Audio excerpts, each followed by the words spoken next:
Welcome to Hot Takes, brought to you by 50cupstea.com, where united we sip, discuss, and learn.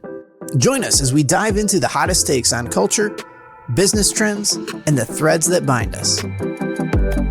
Get ready for inspiring stories, candid conversations, and a fresh perspective on living a healthy, fulfilled life. Grab your cup and tune in.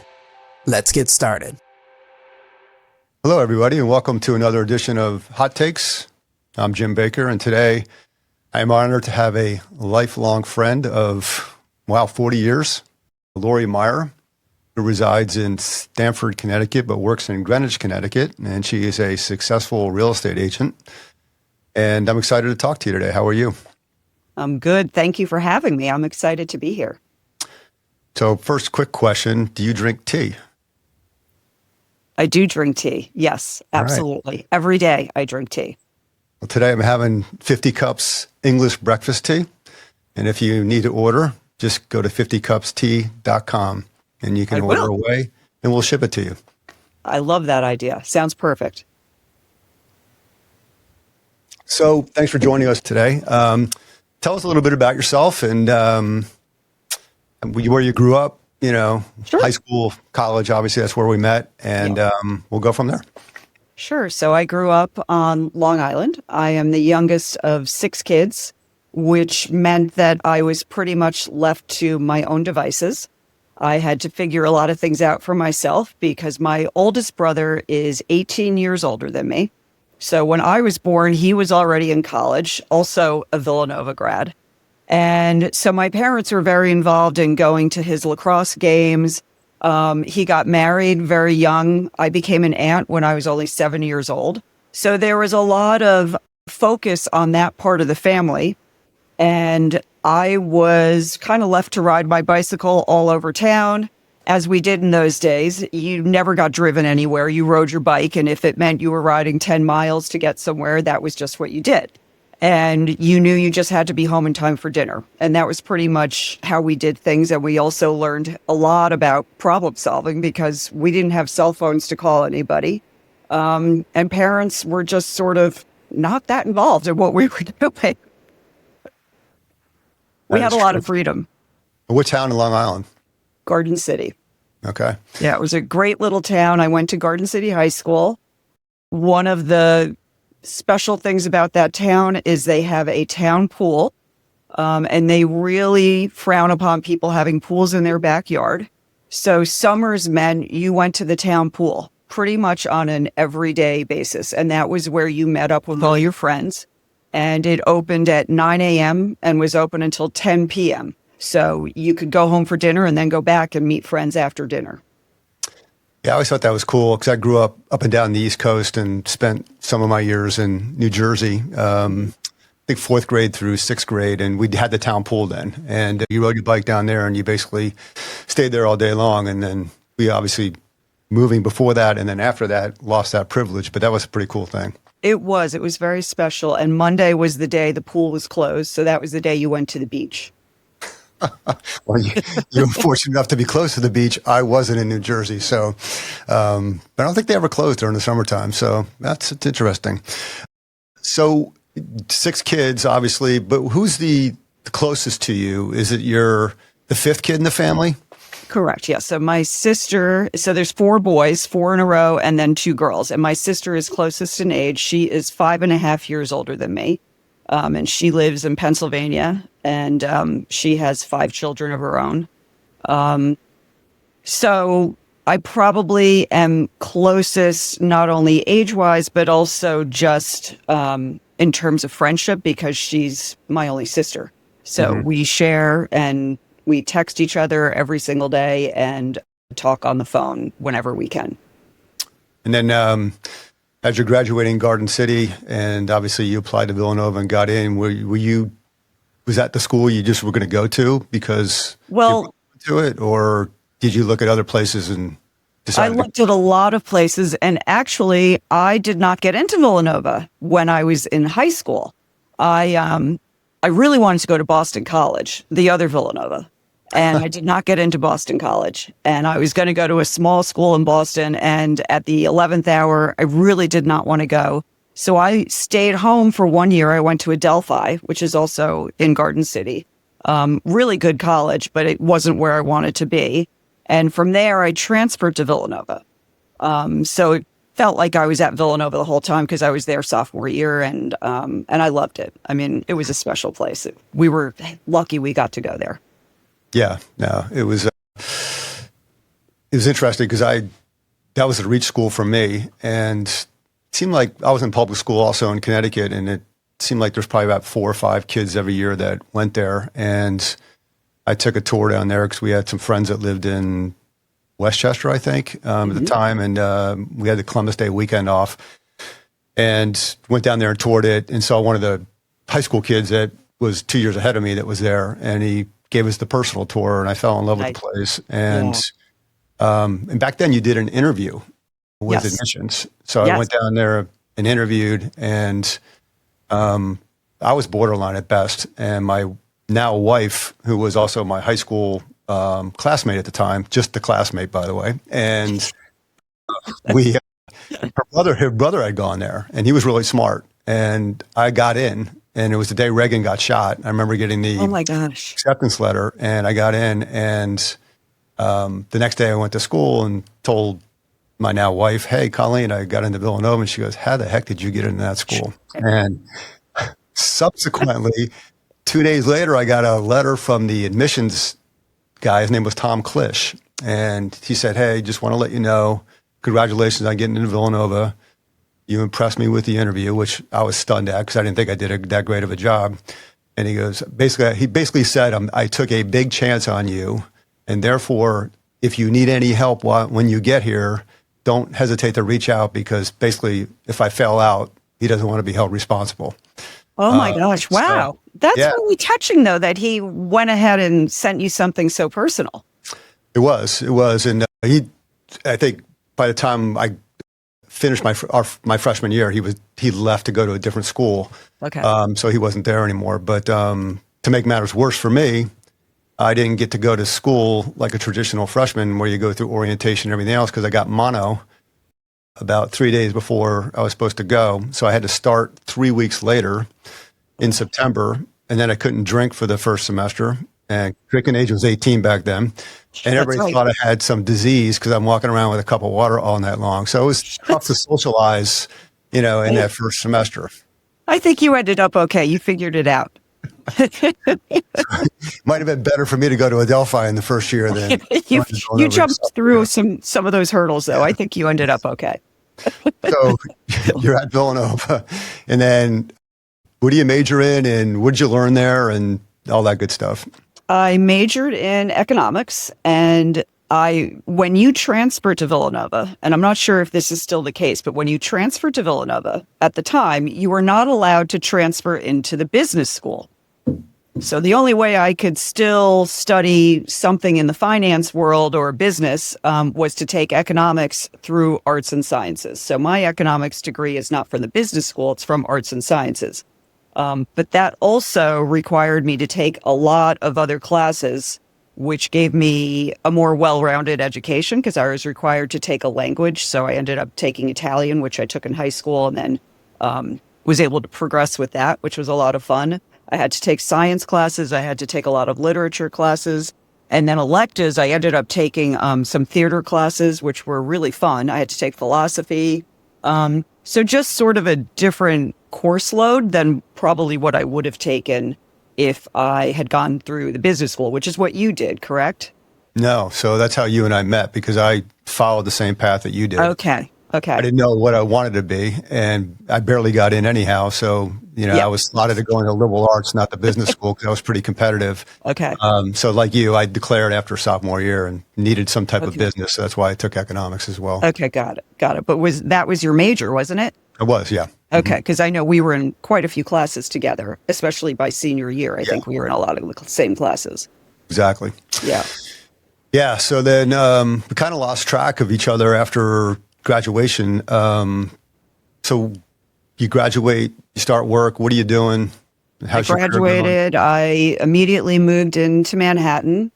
The first job I had was with an insurance company who actually insured municipal bonds. And So it was sort of a roundabout way to get down to Wall Street. The office was located right next to the South Street Seaport. So it was a great location. It was an introduction to the workforce. Wasn't really a job that I wanted. And then but I did meet a man that I dated for quite a few years. And he had some friends that were working on trading desks. And when I listened to what they were doing, that was what I really wanted to do. So through them, I kind of got some insight as to what would be needed to do that. And then one of my brothers, he gave me a list of all the phone numbers and every trading desk in New York. And I just cold called all the desks. And when I got to the last one, he said, well, we could use an assistant here. Why don't you come in? And I did, and I got the job. So I was working on the government desk at Alex Brown, which isn't one of the most prestigious companies in that Wall Street world because they're based out of Baltimore. But the location was right on Wall Street, literally down the block from the stock market. And a very good friend of mine, who you also know, Anne France, was working at the stock market. So it ended up being the perfect solution and a great way for me to learn a lot and get into the business world. I worked there. She was down the street. We were able to go out at night. It was just a lot of fun. Unlike a lot of the people that I knew at the time, I was actually living in the city. Most of the people in our age group were still living and commuting from home. I didn't have that luxury because my mother was out in Pennsylvania. My father had already passed away. So I just sort of had to find a place to live and figure that out, which meant my funds were very, very limited. And I learned very quickly how to make a penny go really far. And the office that I worked in, they always had coffee, they always had tea, they always had cup of soup. And that was basically what I would eat for lunch, was whatever I could get in the office was what I would eat. I never bought coffee.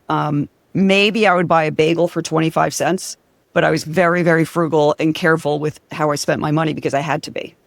And then that desk ended up getting closed. And then I was in between jobs for a while and I went to Smith Barney and I was on the government desk and the mortgage-backed desk. I kind of moved around all over the place there, but it was such a great experience. I really enjoyed it. And I did that until I started having children. And then once I started having children, I was very fortunate that I was able to stay home and raise my children. So I was home for 20 years raising children before I went back to work. And are you raising them in the city at that point, or did you do whatever else? No. At that point, we were living in Princeton, New Jersey. My ex-husband was actually living there when I met him. So that's where we were. And that was actually a really nice location because I was only about an hour from my mother, and my sister and two of my brothers lived in Pennsylvania. So I was close to a lot of my family. But the commute was pretty rough. So then we ended up moving to Old Greenwich, Connecticut, and that's where we lived. I lived there until about 3 years ago. Okay. And that was a really nice town. And I think my wife also stayed home, and I think that's, admirable, right? I think it helps, the family and et cetera, et cetera. And I know that's, not exactly, rewarded today, like it was, back in the old days.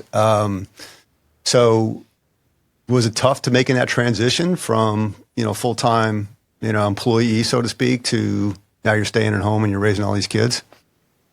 No, it was very challenging in terms of testing my patience at times. Of course. But I would never trade that. I found it to be the most gratifying. It is a very special experience to be able to be right there with your child and hear the first words and watch them take the first steps and just be part of every milestone. I do wish that maybe I had my hands in business to some degree because it would have been a lot easier to figure out post raising children what my next move would be. So that was actually, I think, one of the next questions you were leading to was a significant turning point in my life or something where I learned. So getting divorced was challenging because I was now had to figure out how to work and make money after being home and dependent on somebody for 20 years. So that was pretty challenging. And I was scared. I actually went to a life coach to kind of help me figure out a plan. And I found that incredibly helpful. I learned a lot about myself, and a lot of journaling I did. It's funny, if I take today, and so that was about 13 years ago, if I go back and look at those journals, how much I've grown from then to now is crazy to see the difference in myself. But I knew if I went into real estate, I would still have a little bit of flexibility in terms of, being able to take off in the middle of the day if I needed to be home with someone that was sick, or pick up someone from school, or go to one of their games or events. So it just made the most sense. And I was doing it full time. I was not just a part-time, person just doing it for fun. It wasn't a hobby. It was my career. And that's what I'm still doing today. So how many kids did you have? This is always a hard question, but I have 4 children. And that was also one of a huge turning point for me. One of my children passed away when she was 21. Suddenly, she was away at college, and she had a heart condition that we never knew about. So that turned my world, and of course, the entire family's world, upside down. And I was still working, but just not, my head wasn't really in it. So for about a year and a half, I was really just kind of on the sidelines doing the minimum that I could do just to stay in business. But I just was in so much shock. I just didn't even know what was what or where I was going. So that was incredibly challenging. So that was a huge, huge turning point in my life. Sure. And we'll, if you want to, we could talk about that a little later on. But as going back, you're raising kids, and whether it's a divorce or it's you lose your spouse, or spouse loses the job, Right. if you're going to give any advice to young mothers today that took your path, you're not preparing for the negative, but you always want to have a backup plan, so to speak. What kind of advice would you give them? I would say, hold on to your hobbies and your interests. Don't lose any of that. I definitely felt that I was somewhat lost, and I wouldn't say that was because I was raising children. I think it was more from just being in a not a very good marriage.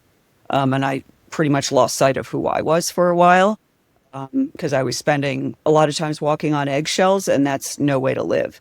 And that was one of the things that gave me the strength and prompted me, I think, when my kids were in their teen years. I just wanted them to realize that that was not a normal way to live. And I didn't want them to think that the stress that was in our household was normal.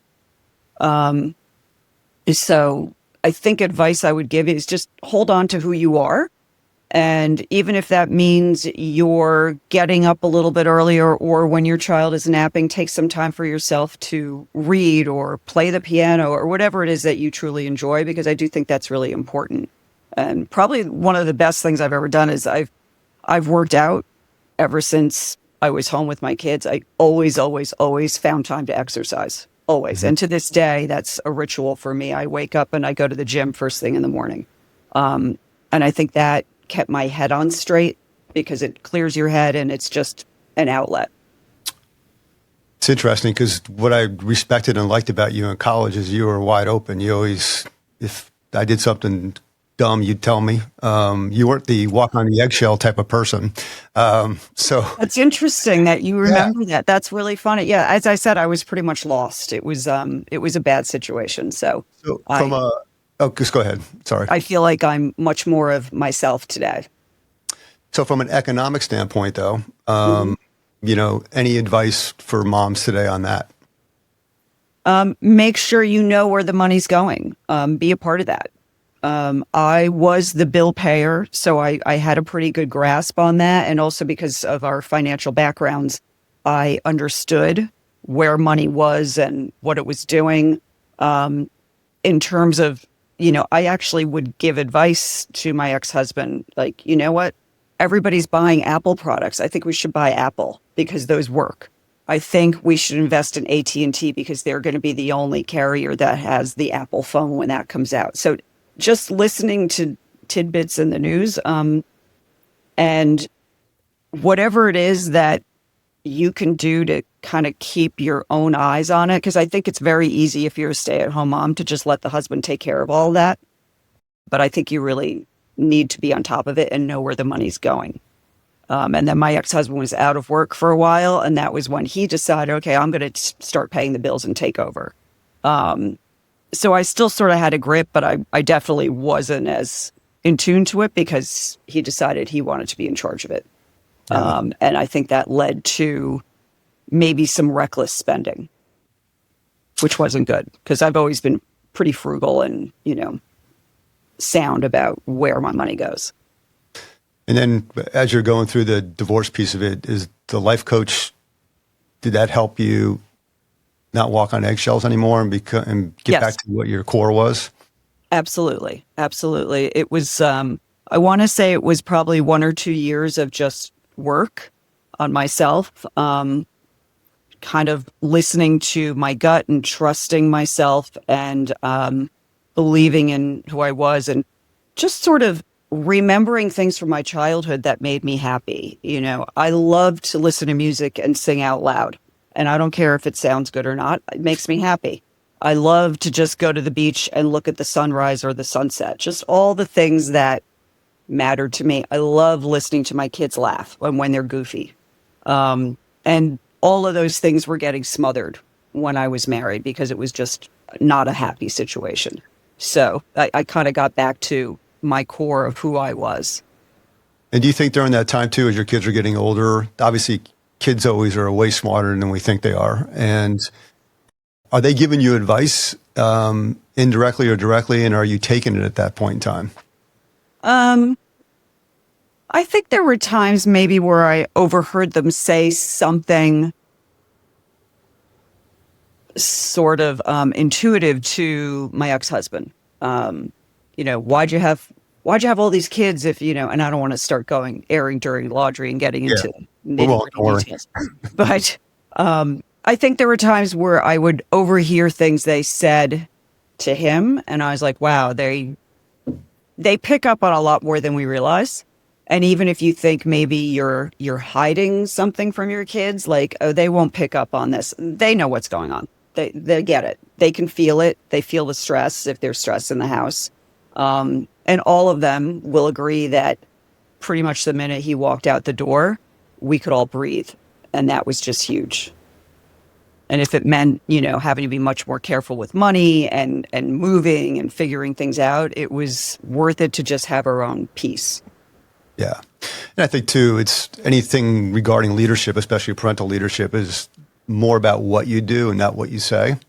And, Yes. your Yes. kids they're like spies. I mean, they're watching you 24/7, right? They know So when you true. come home, they know when you leave, and, they just know stuff. And Yeah. so it's all about what you're actually doing, I think, is probably the thing that sometimes we lose sight of. Yes. Very much agreed. For sure. So now you're the real estate agent, and what's the real estate climate like at that point in time? And how do you start out just getting your license and then trying to go get houses, or are you, the admin in the real estate office and then you slowly, go get the license and then start your own thing?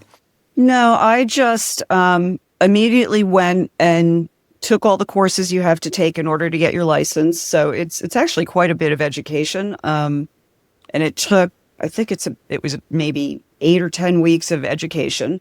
So I had to go to all these classes, and then you have to pass the tests. And there's 2 tests because there's one that's basically national law and then Connecticut, so you're local. And then once you pass that test, which I remember pushing the button and it said you passed, and I kept pushing it like, really? I didn't believe it. So I remember I was very nervous going into it. But I did pass the first time, so I was happy about that. And one of my neighbors, she had always had her own boutique real estate company. And at the time, it had just been taken over by Halstead. Halstead is now Brown Harris Stevens. So I had reached out to her and she's like, well, come work with me. So it was a very warm and fuzzy atmosphere. It was very small. To this day, she handpicks who is allowed to work in her office because she wants integrity. She wants very much a kind of a cheerleading atmosphere where we all help each other and support each other. In some offices, there can be a little bit more backstabbing and trying to steal business from each other. And that doesn't happen in my office. And that's one of the reasons why I think it's worked for me, was because I felt like I had a lot of support. And I learned a lot from watching mentors. And to this day, if I'm in a situation, and every deal is different, and you've been in business, so you understand that every client has something different they need. There's a lot of listening that you have to do. Sometimes they're going through a divorce. Sometimes maybe they've lost a job. Sometimes maybe a spouse has died. And, although I deal with a lot of first-time home buyers, and helping them get into a house and they start to have children is so gratifying. But there's the other side. Sometimes it's not a happy move.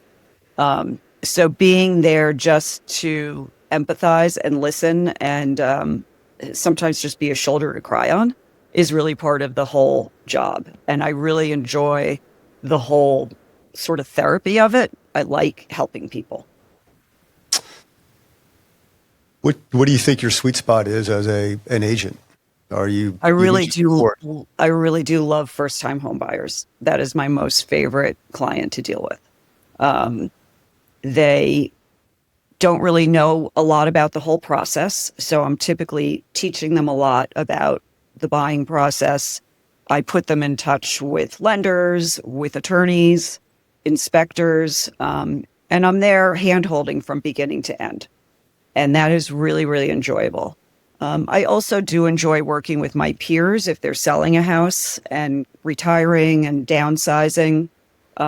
Unfortunately, we're not seeing much of that in the last few years because no one wants to give up their 2.5% mortgage rate. So right. we've had, at least in this part of the country, we're probably one of the few areas where there's still bidding wars on a regular basis and really low inventory. But I just to get back to how I started, because I think your question was more about how did I actually start in the business. It was a lot of self-promotion, which was really uncomfortable for me.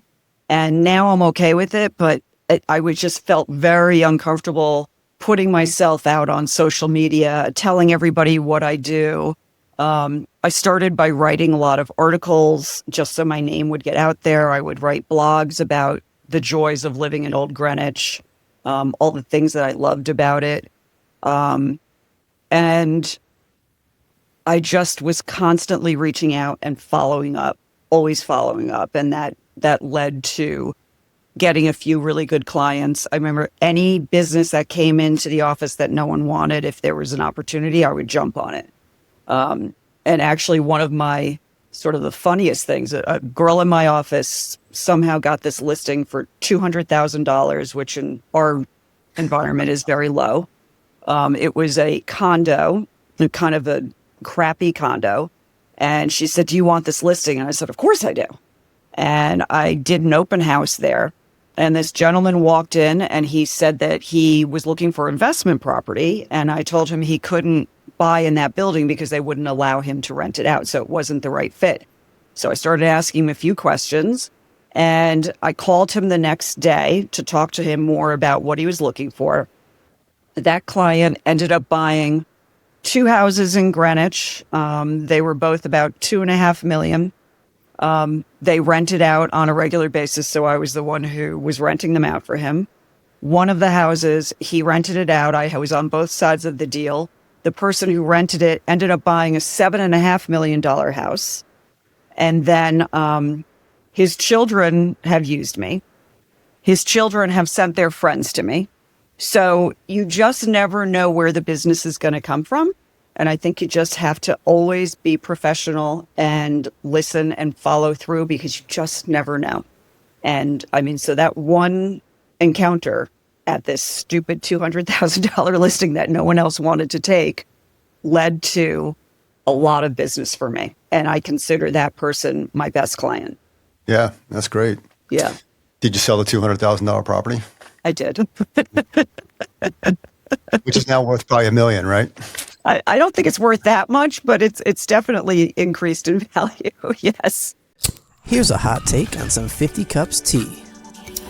A few benefits of Earl Grey tea is that it aids in digestion and weight loss. In addition to this, it also contains polyphenol antioxidants, which removes the plaque in your heart, improving overall heart health and the health of arteries. And not only does it improve heart health, but its low amounts of caffeine give you the energy you need without spiking overall blood sugar. Visit 50cupstea.com to find out more.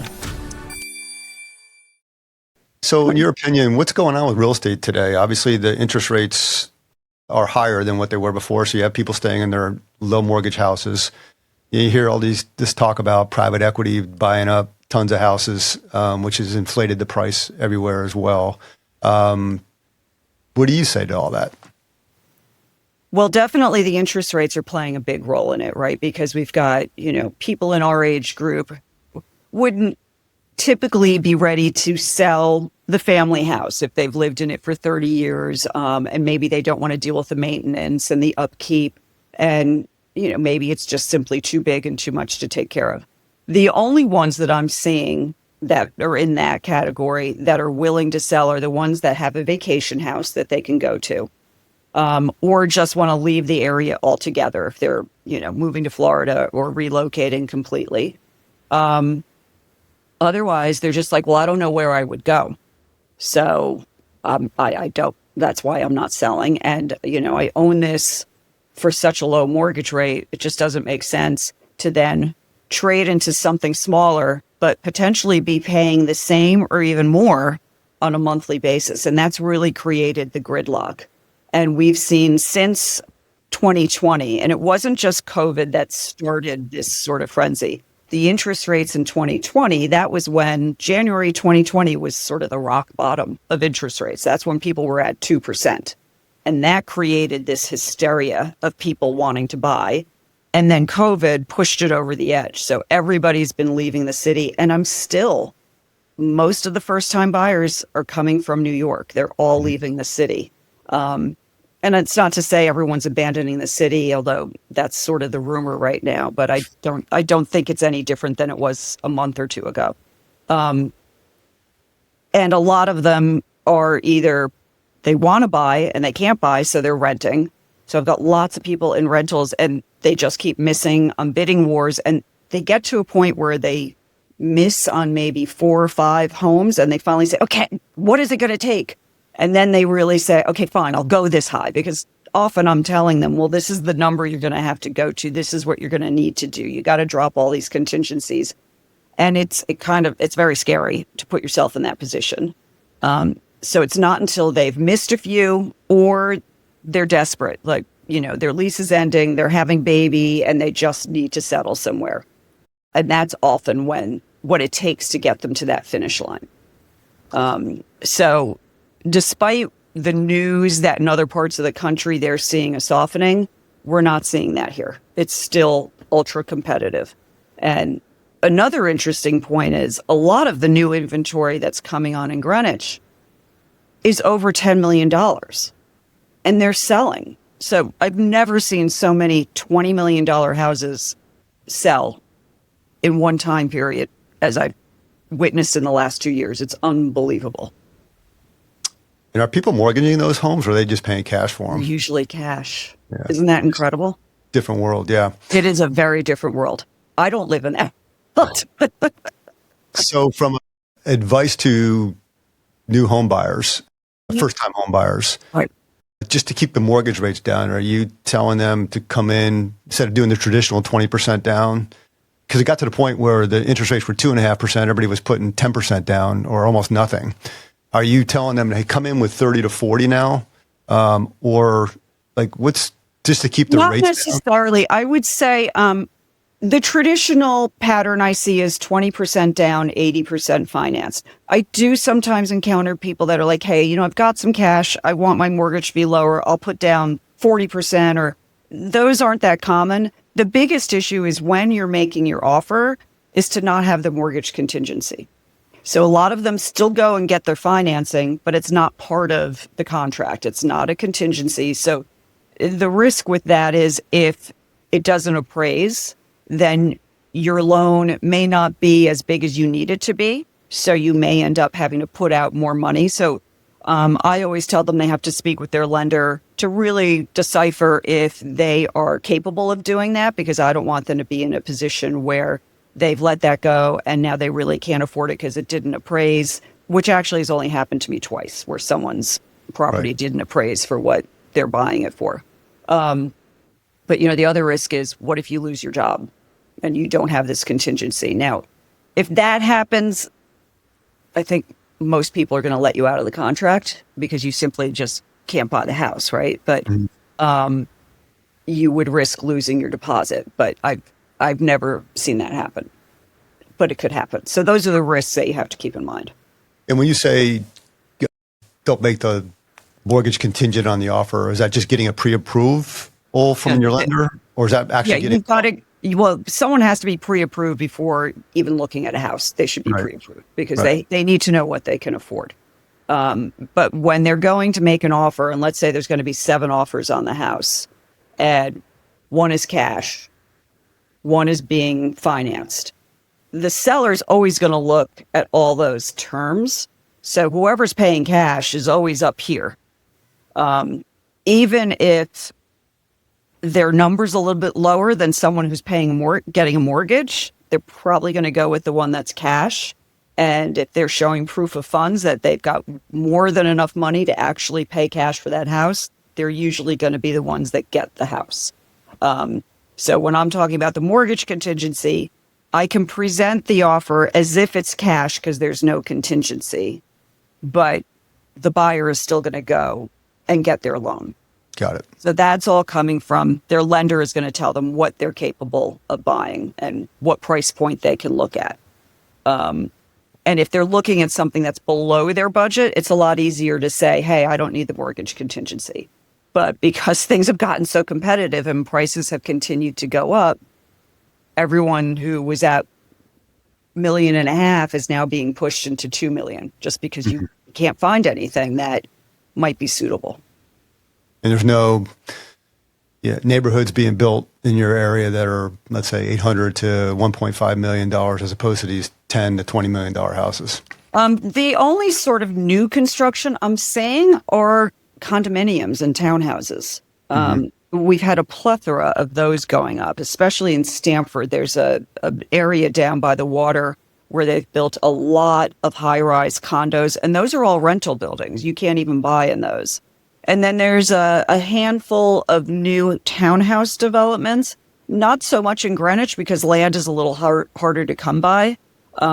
There's a few of them, and maybe they'll have 4 townhouses.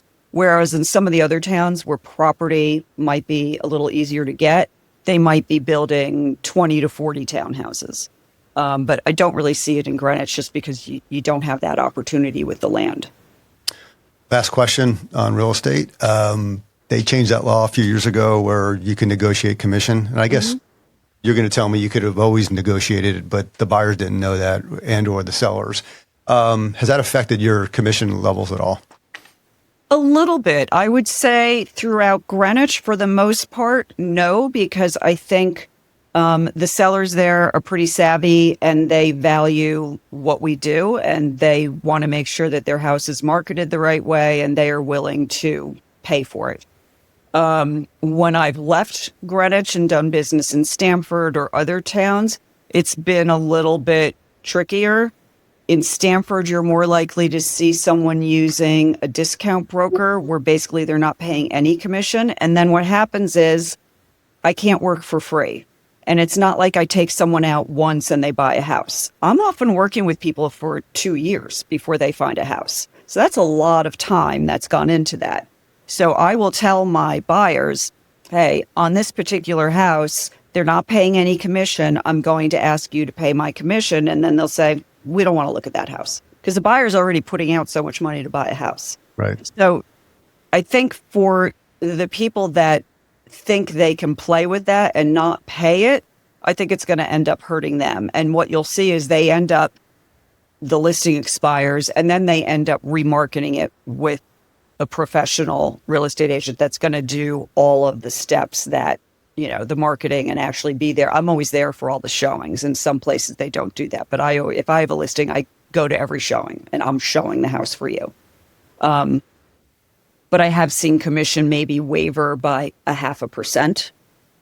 But for the most part, we're still getting paid. And it hasn't been a huge issue. Cool. So tell us about your kids. What are they doing? Where are they located? Yep. So my oldest daughter, Nicole, just got married. Congratulations. Thank you. And Great same. Yep. And same as your anniversary. It was a lot of fun, although I barely remember it. I did not eat a thing at the wedding. At one point, I turned around and said, God, I'm really hungry. And all the tables were cleared up. And I said, wait a second.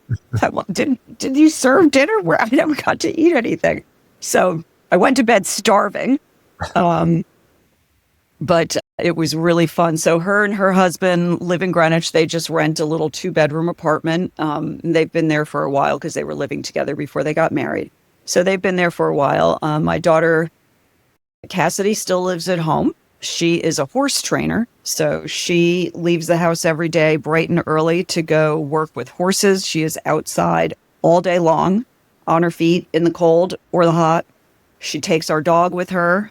So she's got a pretty active life, just physical hard labor. She can ride any horse you tell her to ride. So she'll go to horse shows and show other people's horses. If someone's afraid to get on the horse or go in the ring, she'll do it for them. She kind of is the horse whisperer and whips the horses into shape. Wow.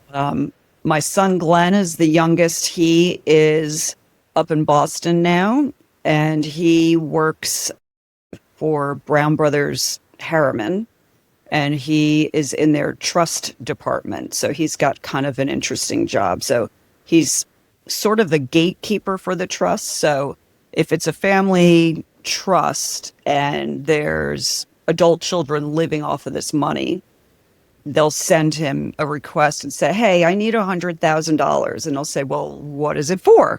They'll say, well, I want to buy a Maserati. And then he'll be like, pretty sure you already have 2 Maseratis. And they'll be like, yes, but I don't have a red one. Like it's just a level of ridiculous that's amusing. So that's his job. And he also he calls himself Captain Espresso Martini. And he has this Instagram thing where he samples espresso martinis in different bars. And that has become a big thing for him on Instagram. And so now it's getting very silly where he wears a captain's hat and, he pretends he's on a boat, and it's very entertaining. So it's something to look for if you're bored one day and you're looking for something silly to watch. It's entertaining. Oh, who knows? Maybe he can monetize that someday and not upset. I'm sure that's what he's thinking because he's a money-minded kid. So that's good. Going back to your daughter's passing, how did you and your kids cope and get over it? Well, we're not over it, would be the best answer. I don't think you can ever get over that. It's still very much a part of my everyday life. I don't think I go an hour without thinking about her. I know that there's been little signs that tell me she's with us.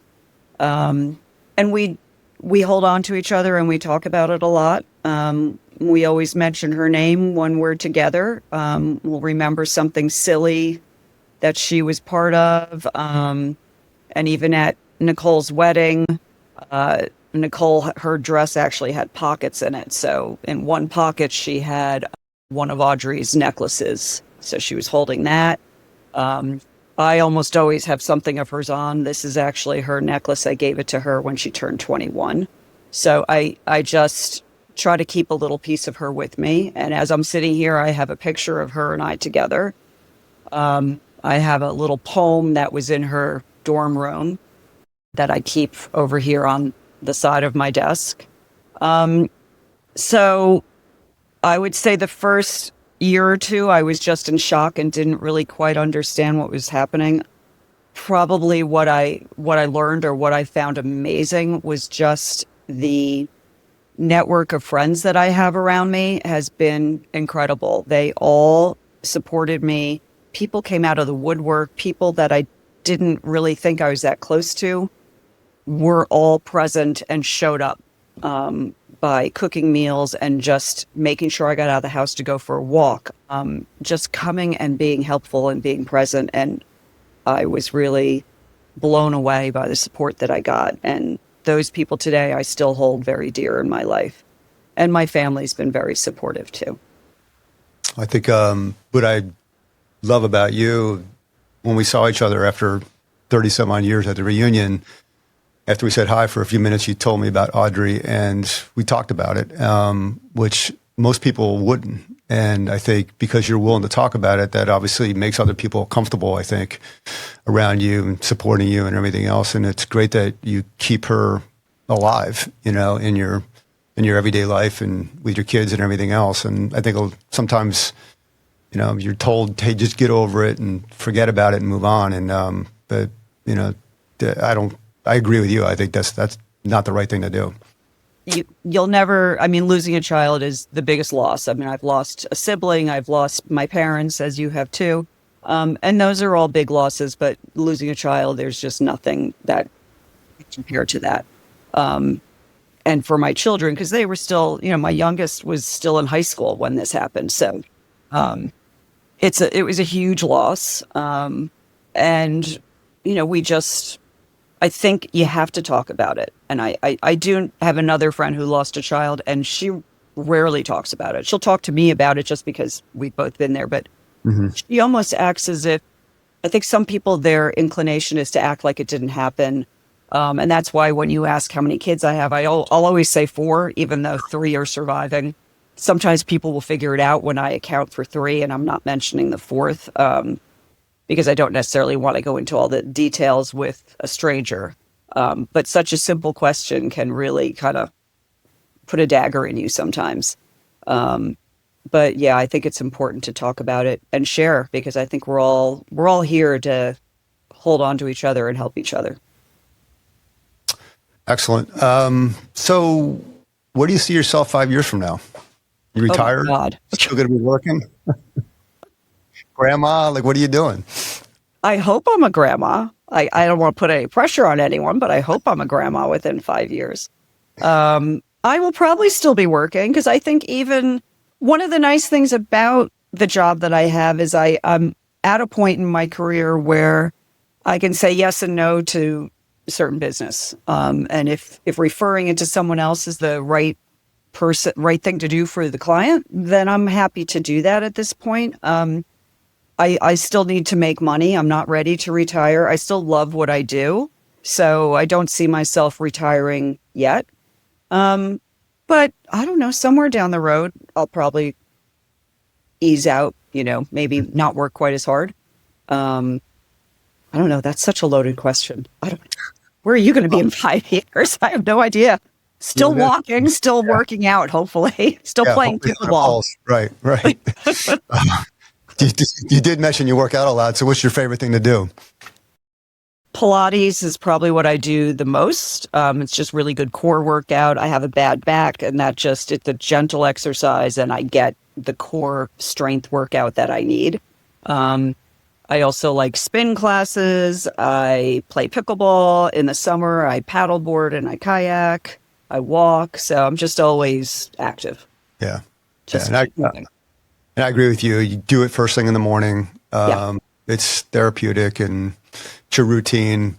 And I could never stop doing it. Because once you stop, it's just hard. That's the tone for the day. Right, exactly. If you stop, you might not start again. That's a bad thing. Exactly.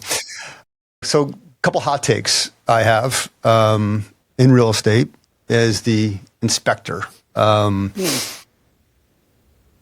think they don't inspect as thoroughly as they should inspect. I have seen huge variances with inspectors. When I've been on the listing side, I'll never forget this one listing I had. An inspector came in and ripped apart just really mundane things like, well, there's a screw loose on the doorknob. Just some things that are ridiculous. Keep in mind, an inspection should be meant for the huge things. If Sure. there's radon, if the furnace doesn't turn on, if there's a leak in the roof, it's not meant for nitty gritty, stupid little things that are, home maintenance items that you're probably going to end up taking care of if you own the house anyway. And I have seen some inspectors who go through a house barely acknowledging anything. So there's definitely a huge variation, and some people respect the process and some people don't put a lot of weight on it. Yeah, and I think you, as a buyer, you have to read the report, and absolutely, and you got to find that little line where he says there's decay in a deck, as opposed to it being, highlighted, so to speak. But once you close and then the deck falls apart, the real estate agent, they're gone. They're not coming back and giving money back or chasing down. Well, no, I mean, we have nothing to do with No, that. I know. I'm not an inspector, right? I'm not trying to debate with you. I'm just saying it's just, it seems like it's a check the box kind of thing that, but as a buyer, I think you just have to really be on your toes with that or go with them. You do. And you know what? I really try to find inspectors that are going to hold the buyer's hand, especially a first-time home buyer, and explain, okay, this is the furnace. Like, even I have a funky furnace and I didn't understand how it worked. So just show me how it works. How do I change the air filter? What pipe is going here and where is it going from there? And tell me what it does. I think most buyers are pretty good about standing next to the inspector and listening to what he's explaining. And you have to read through that inspection that you get back, and you have to look at all the highlighted things. You may not get money back for them, especially in the environment that I'm in right now, where it's still competitive. There's people waiving inspections. Right. I don't advise buyers to do that because I think you need to know what you're buying. It's what you do with the inspection after you get it. Now, if you're in a competitive situation and then you go back and start nitpicking over a doorknob or a window, then that person, the seller's not going to want to sell to you because they can go to someone else. Sure. In a normal market, they're going to be willing to negotiate, but probably not for little things. But for big things, the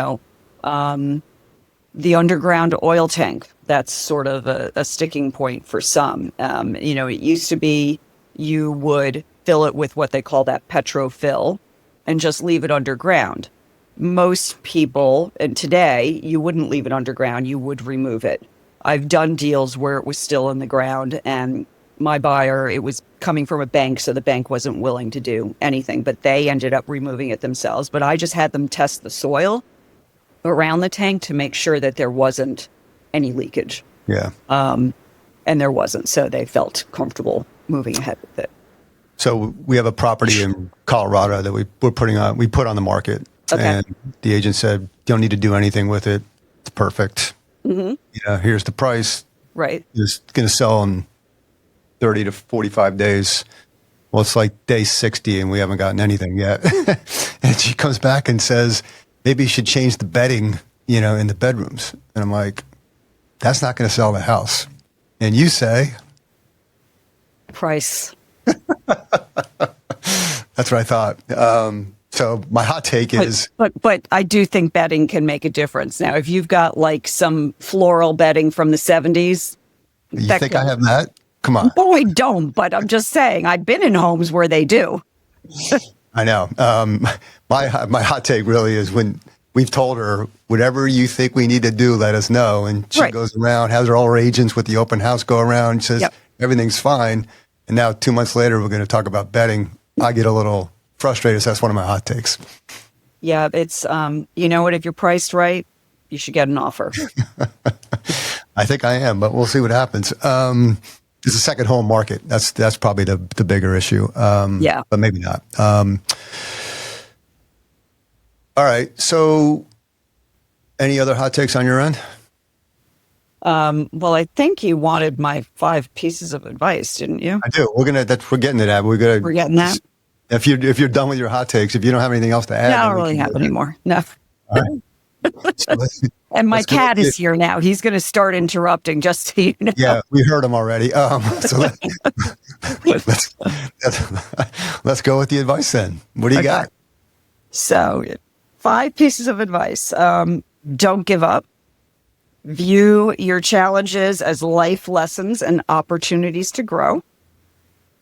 I would say embrace all the small joys and little things in life, because I really believe that happiness is about the little things, which is, for me, sitting at dinner with my kids and listening to them talk and laugh and make fun of each other, or going to the beach and watching the sunrise, or sitting here with my cat, just, cooking, all the little things. I realize it's not the big things. It's not about a huge house. It's not about all the fancy trips. It's all the simple day-to-day joys. So embrace that. Listen to your gut, because it's always right. And I've learned that probably the hard way. I think a lot of us don't do that. I think, we kind of want things to be a certain way, and so we sometimes ignore our gut. But I know, as I've gotten older, listening to my gut has always served me well. Let it go. Don't hold grudges. Always let it go. And then we can only control ourselves. Can't control anything else around you. So gotta just don't get upset over little things.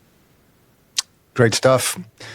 Well, if you're looking for a house and you're in the old Greenwich, Southern Connecticut area, Fairfield County, look up Laurie Meyer. Laurie, it was great speaking with you today, and I, appreciate your time. Thank you. My pleasure. This was really fun. Thank you, Jim. Thanks for joining us on Hot Takes 50 Cups. If you enjoyed today's episode, be sure to visit our website at 50cupstea.com for more great content and delicious organic teas, and listen and watch us on all the leading platforms. Stay connected with us on Instagram at 50cupstea, YouTube, and TikTok. And don't forget to subscribe, leave a review, and share with your friends. Until next time, keep sipping and stay united.